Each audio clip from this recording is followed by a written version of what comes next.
අයිබෝවන් හත ශ්‍රේණිය ඉගෙන ගන්නා මගේ යාළුවනේ දීර්ඝ නිවාඩුවක් ලැබිලා ඉන්නවා සෙල්ලමේම ඉඳලා හරියන්නේ නැහැ එහෙමනම් නේද කිසියම් දෙයක් අපි අධ්‍යයනය කරන්නත් ඕන එම නිසා මේ වීඩියෝවෙන් මම ඔයාලට කියලා දෙන්න හදන්නේ හත ශ්‍රේණියේ pupils book එකේ unit number 9 වලට අඩංගු පාඩම මොකද්ද කියලා ඒක දීලා තියෙනවා එහෙමනම් මොකද්ද පාඩම wonders around us ඒ කියන්නේ මොකද්ද අපි ඒකේ මාතෘකාව දැන් සඳහන් වෙලා තියෙනවා හොඳයි උඩින්ම තියෙනවා යුනිට් 8 කියලා යුනිට් එකක් කියලා කියන්නේ මොකද්ද යුනිට් එකක් කියලා කියන්නේ ඒකකයක් ඒකකාංක 8 වශයෙන් මෙය හඳින් වෙනවනේ ඊළඟට මාතෘකාව දීලා තියෙන wonders around us කියලා වරේලා අපට ඇති චමත්කාරයන් මොනවද කියලායි අපි හඳුනා ගන්න උත්සාහ කරන්නේ act out ක්‍රියාවකට නැන්වීම act out කියලා කියනවා කිසියම් කීප දෙනෙක් එකට එකතු වෙලා වරලා කිසියම් කතා බහක යෙදෙනවා නම් අපි මේ අවස්ථාව act out කියලා වරලා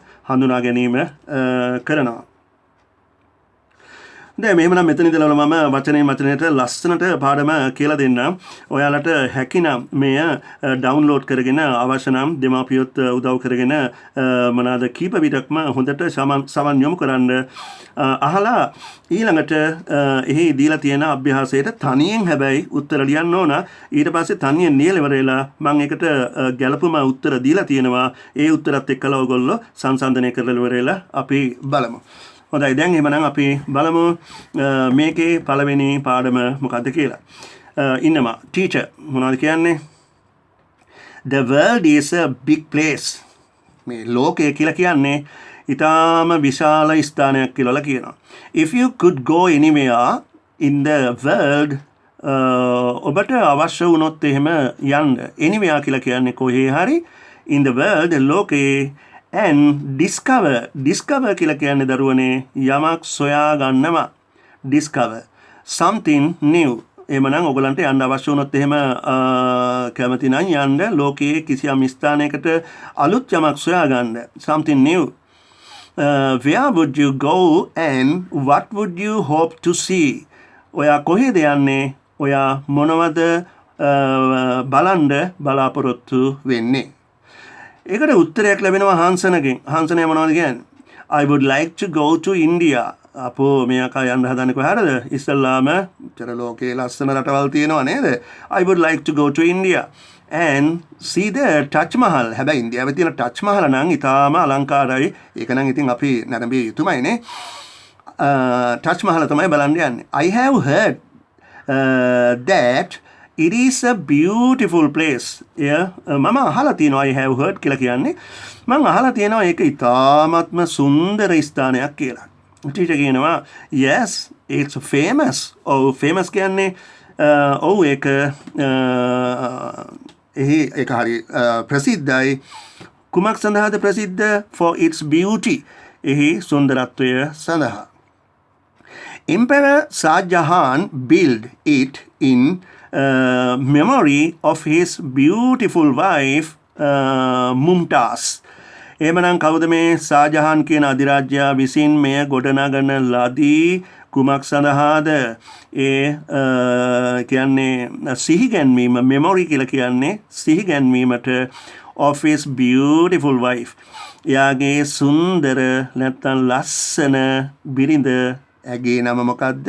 මුම්තාස් කියලා කියන බිරිඳව සිහිගැන්වීම සඳහා. මොහොබට් කියනවා oh really? මොකද්ද මේ oh කියලා කියන්නේ? මූ වමනේ දැම්මා දෙක දිහා බලලා. නෑ. එහෙමනම් oh really? ඇත්තට I would like to climb. මං කැමති නගින්න MT කියලා කියන්නේ mount කියලා කියන අර්ථය. එහෙමනම් Mount Everest. එහෙමනම් මං කැමති එවරස්ට් කන්ද තරණය කරන්න. මේ හතේ එකෙක් වුණාටනේ මේ සිතුවිලි නම් හත වගේ නෙමෙයි පේන්නේ නේද? The highest ඉහළම mountain peak. ඉහළම කඳු මුදුන peak කියලා කියන දරුවනේ මුදුන කියන අර්ථය. In the world ලෝකයේ තියෙන ඉහළම කඳු මුදුන වන එවරස්ට් කියලා කියන කන්ද තරණය කර ගැනීම සඳහා මුගේ ඒකායන බලාපොරොත්තුවක් ඇටියට හිතේ තියෙනවා කියලා කියන එක එතනින් පැහැදිලි වෙනවා. It will be a great adventure. එහෙමනම් එය මොනවා වේද?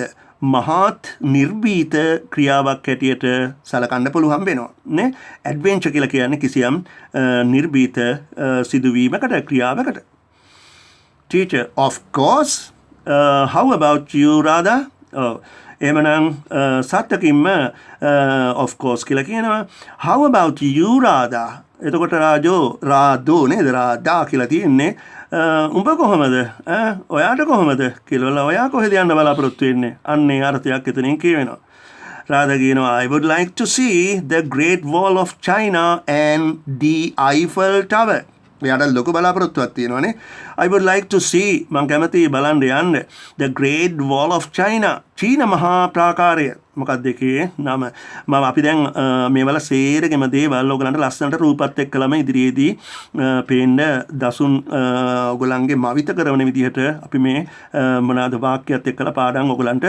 ඉදිරියේදී කියලා දෙන්න බලාපොරොත්තු වෙනවා හැබැයි මේ රාදාගේ මේකේ තවත් බලාපොරොත්තුවක් තියෙනවා මොකද්ද මේ ඊළඟ බලාපොරොත්තුව the Eiffel Tower එහෙමනම් Eiffel Tower එකත් මෙයාට බලන්න අවශ්‍යයි කියලා වරේලා කියනවා එතකොට අපි බලමු එහෙමනම් teacher මොනවද කියන්නේ ඊළඟට so you want to visit two places එතකොට ඔයාට තැන් දෙකක් බලන්න අවශ්‍යයි places කියලා කියනවානේ visit කරනවා කියලා කියන්නේ මොකද්ද විසිට් කරනවා කියලා කියන්නේ අල්ලලා පැත්තකට විසි කරනවද නෑ මෙතනදී විසිට් කියලා කියන්නේ බැහැ දකින්නවා කියලා කියන අර්ථය රාදා කියනවා yes I would like to see the pyramids of Egypt too එහෙමනම් ඊජිප්තුවේ තියෙන පිරමීඩත් දකින්න මම කැමතියි බලන්න මම කැමතියි if possible පුළුවන් වුණොත් if possible කියලා කියන්නේ පුළුවන් වුණොත් teacher කියනවා well හොඳයි we have only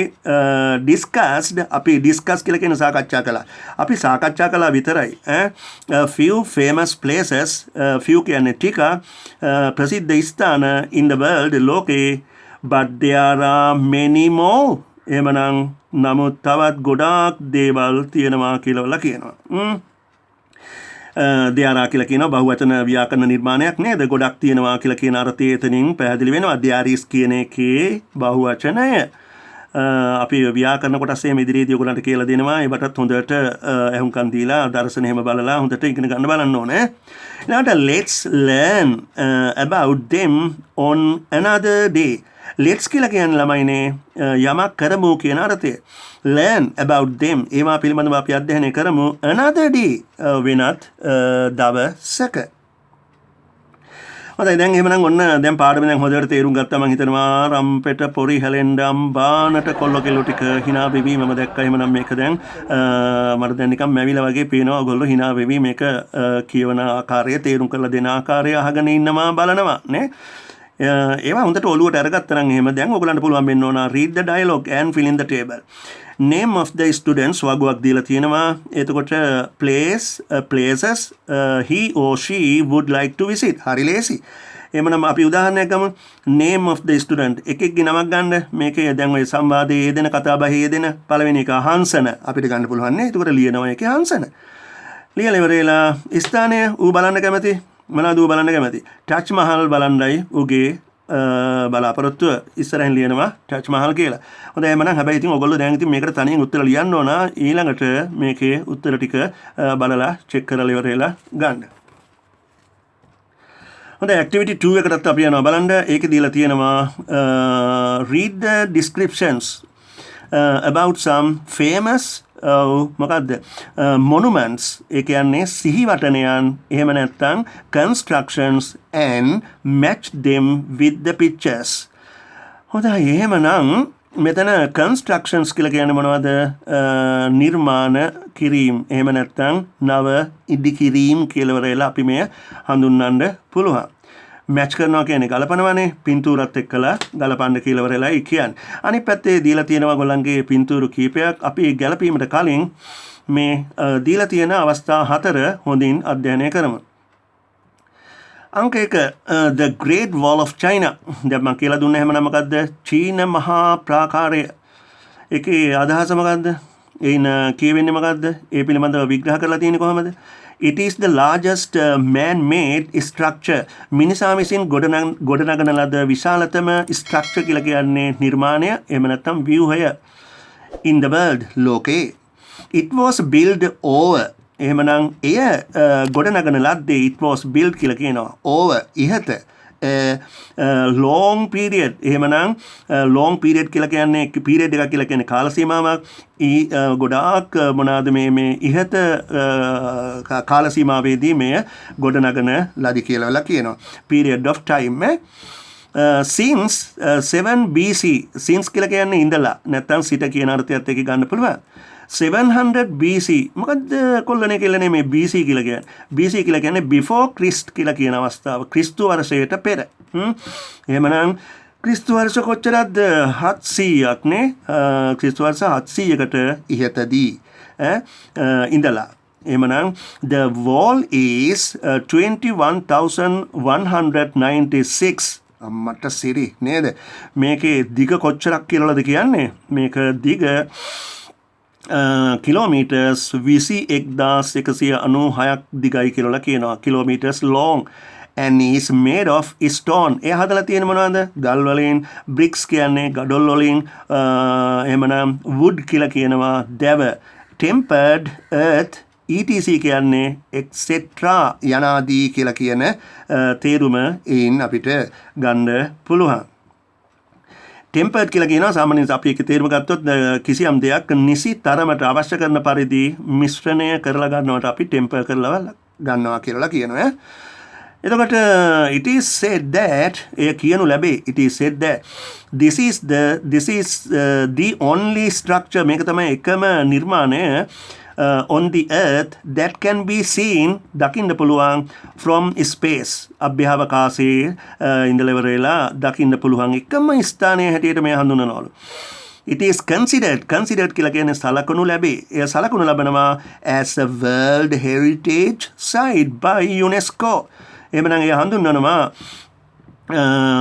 as කියන්නේ වශයෙන් world heritage ලෝක උරුමයක් වශයෙන් සයිට් කියනවා ස්ථානයක් ලෝක උරුම ස්ථානයක් වශයෙන් by UNESCO එහෙමනම් මොකද්ද මේ UNESCO කියලා කියන්නේ UNESCO කියලා කියන්නේ දරුවනේ මේක හැබැයි පොතේ ඉස්සරහේ සඳහන් කරලා තියෙනවම දැක්කා ඒක අපි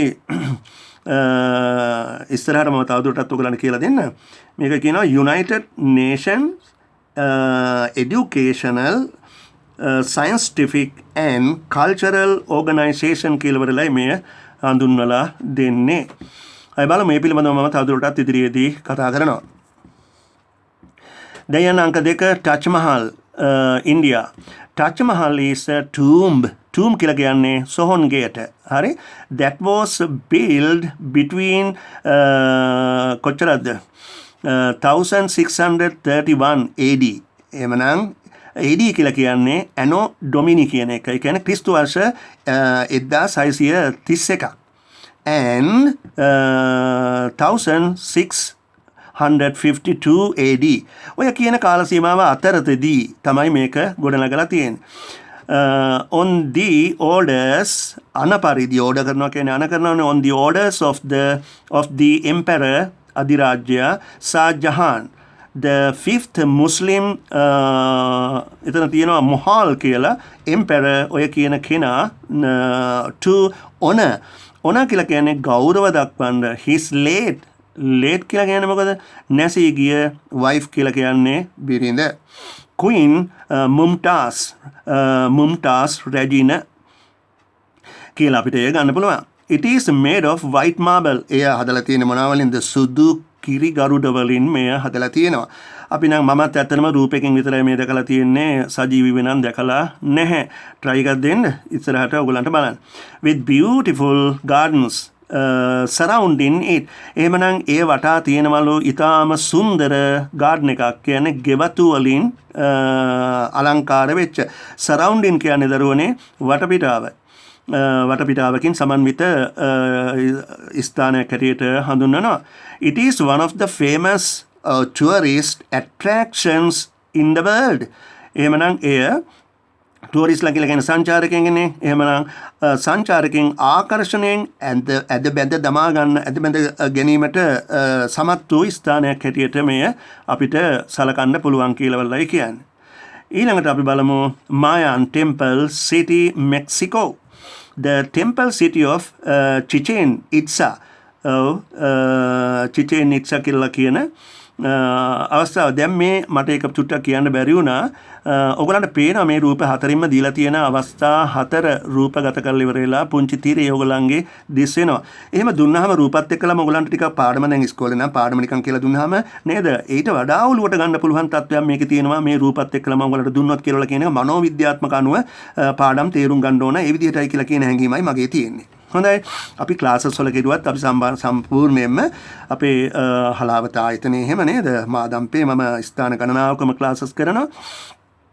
එතකොට එහෙමනම් මෙවැනි අවස්ථාවන් අපි කෙලින්ම ස්ක්‍රීන් එකට දානවා පාඩම කියලා දෙනකොට ස්ක්‍රීන් එකට මේව එක දාලා තමයි අපි කියලා දෙන්නේ. එතකොට ලස්සනට ඒක පැහැදිලිව ඔයගලන්ට දසුන් මවලා කතාවත් ලස්සනට කියලා දෙනකොට හොඳට ඔලුවට යනවා. එහෙම නැත්නම් ඉතින් පස්ස පැත්තට තමයි යන්නේ නේ. ඒ ගියා টয়ලට් එකට ගියා සේරම වැඩ ටික ඉවරයි. නෑ වෙන්නේ නෙමෙයි. ඇත්ත කිව්වේ. හරි. හොඳයි දැන් අපි ඒකේ ඉතුරු කොටසට අපි යමු එහෙමනම්. Chichen Itza was built by people of the ancient Mayan civilization. ඒ කියන්නේ ශිෂ්ටාචාරය කියලා කියන එක of Latin America. Latin Americaනුවන්ගේ ශිෂ්ටාචාරය අනුව. It is located කියලා කියන්නේ පිහිටියේ. එහෙමනම් ඒ පිහිටා ඇත්තේ කොහෙද? In Mexico. Mexico කියලා කියන රටේ. This site is famous. මේ ස්ථානය ප්‍රසිද්ධයිලු for the different architectural styles. Architectural කියලා කියන්නේ මොකද්ද? වාස්තු විද්‍යාත්මක කියලා කියන අර්ථය. ස්ටයිල් කියලා කියනවා සාමාන්‍ය ශෛලයන් රටාවන් වශයෙන් අපිට ගන්න පුළුවන් නේ.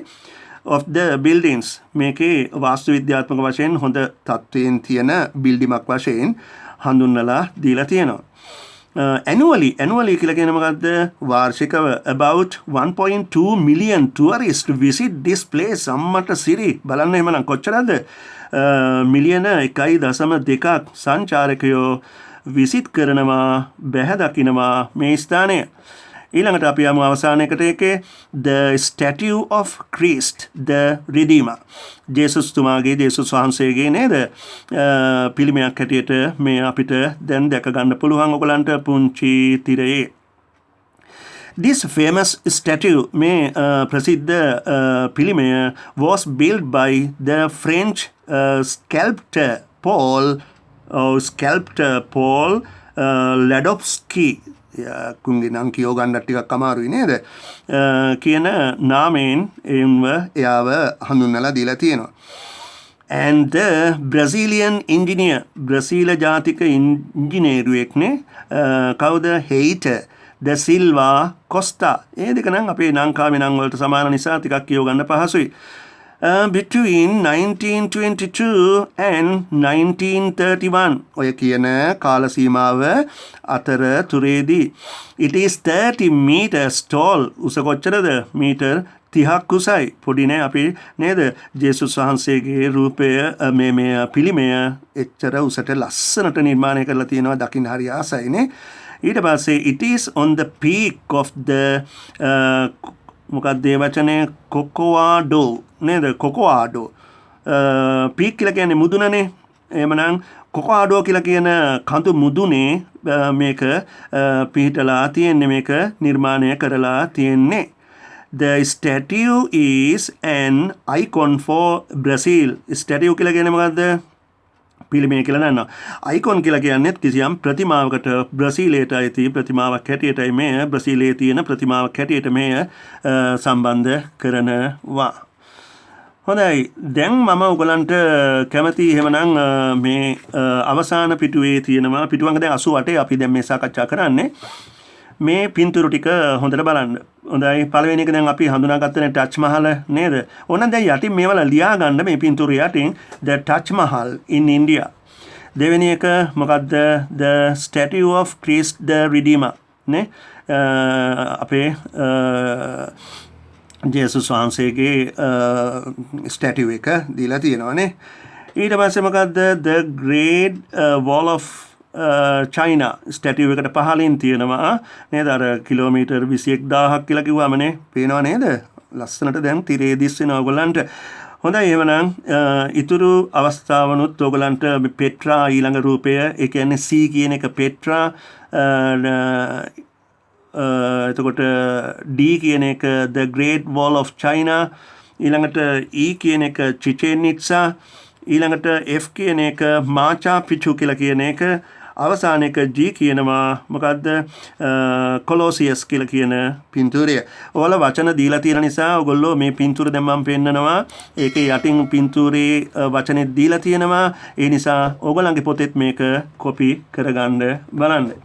හොඳයි ටිකක් දීර්ඝව අපි මේක සාකච්ඡා කළා. එහෙමනම් අපි බලාපොරොත්තු වෙනවා ඔයගොල්ලෝ මේක ලස්සනට හොඳට තේරුම් කරලා ඉවරලා මේ අම්මලත් පොඩි උපකාරයක් එහෙම කරලා දරුවා මේක හොඳින් තේරුම් ගත්තයි කියලා ඉවරලා අපි එහෙමනම් ඉදිරියේදීත් ඔයගොල්ලන්ට දැන් අපි අවසන් කරුවේ පිටුවංක 88 ඊළඟ පාඩමෙන් මම මේ grade 7 ළමයින්ගේ ඊළඟ පාඩම හැටියට අපි ඒක හඳුනාලා දීලා තියෙනවා part 2 කියලා ඉවරලා ඉදිරියේදීත් එහෙමනම් මොනවාද මේවා ලස්සනට මේ විදිහට ඔයගොල්ලන්ට hina වෙවි මං කියවනේ බඩාල්ලගෙන hina වෙවි හොඳට තේරුම් ගන්න නිකාන් ඔහේ පාඩම කියලා දීලා තේරුම් ගන්න නෑදරුවනේ ඔයගොල්ලන්ම නේද ඊට පස්සේ ඉතින් එහෙම පාඩම් කියලා දෙනකොට එක එක ඈනුම් හරි හොෑක් ගායි තව එකෙක් කොහේ පස්සපැත්තේ මොනවා හරි නේද තව එකෙකුට ගහයි නේ ඉතින් ඔහොම තමයි එතකොට ළමයින්ගේ හැසිරීම දැන් මෙහෙම නෑ මෙහෙම ලස්සනට කියලා දෙනකොට හොඳට තේරුම් ඇතුව හොඳට එහුම්කන් දීලා තේරුම් ගන්නවා හොඳයි යාළුවනේ මං හිතනවා එහෙමනම් ඔයාලට හොඳින්ම පාඩම මේ අධ්‍යයනය කළා කියලා ඉවරලා යුනිට් නම්බර් දැන් මේ අපි කරගෙන යන්නේ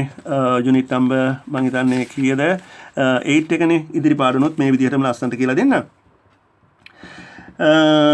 ඉතින් දැන් ඉතින් ඕගොල්ලන්ට කිව්වට වැඩක් වෙන්නේ නේද? මමගේ channel එක පොඩ්ඩක් subscribe කරන්න කියලා වරේලා අම්මට කියන්න උතන තියෙනවනේ පේනවනේ දැන් subscribe කියලා වල වචනයක් නේද?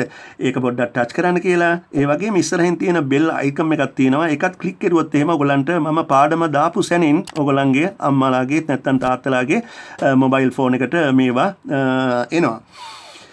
ඊට පස්සේ ඉතින් කැමති නම් ඔයගොල්ලෝ මේ පාඩමට ලයික් එකකුත් දාන්න. ඒ වගේම කමෙන්ට් එකකුත් දාන්න අමතක කරන්න එපා. හොඳයි මම එම්නම් දෙවෙනි පාඩමෙන් හමු වෙනතුරු පළවෙනි පාඩමෙන් සමු ගන්නවා. Thank you very much. I wish you all the best. Bye bye.